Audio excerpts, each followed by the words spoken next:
PM किसान समस्त हिताधिकारी एक बड़ सूचना जल्दी करे निहंतु एई काम नहेले आसवाक आगामी किस्तिर टंका आसबनी आउ अकाउंट को।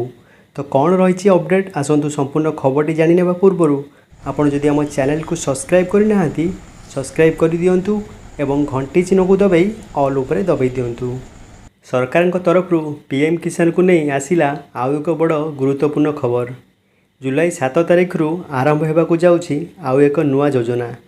एणिकी देशर समस्त कृषक माने निजर फार्मर रेजिस्ट्री करेंगे। एथिरे कृषकों जमी पट्टा रेकर्ड सांगकू सेमानक नाम और बापांक नाम इत्यादि तथ्य को नहीं एक रेकर्ड प्रस्तुत करा जिवो। रेजिस्ट्रेशन पर प्रत्येक कृषकों डाटा ऑनलाइन ने उपलब्ध हो पारिबो। एहा परे कृषकों को एक यूनिक आईडी थिबा गोल्डन कार्ड प्रदान करा जिवो। एथिरे कृषकों संपर्क में सबकिछि अपडेट रहिबो। तेबे जुलाई मास 7 तारिख रु कृषक मानक हित पई आउ एक योजना सरकार शुभारंभ करने को जाउछंती।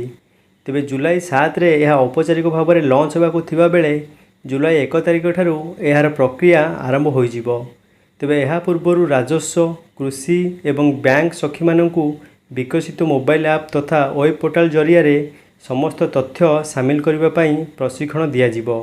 यह द्वारा कृषक माने फसल ऋण फसल बीमा जरूरीकालीन सहयोग और परामर्श इत्यादि सहयोग पाइपर।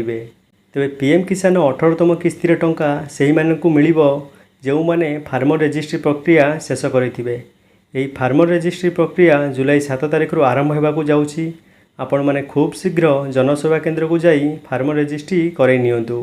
तेबे एही खबरटी को निज बंधु मानक शेयर कर दियंतु एवं वीडियोटी को लाइक करंतु एवं आपण निज मोबाइल रे निजे फार्मर रेजिस्ट्री केमिति करिवे जदि शिखिबा को चाहुचंती आमको कमेंट्स रे जणाइले आमे यार वीडियो प्रस्तुत करिवु।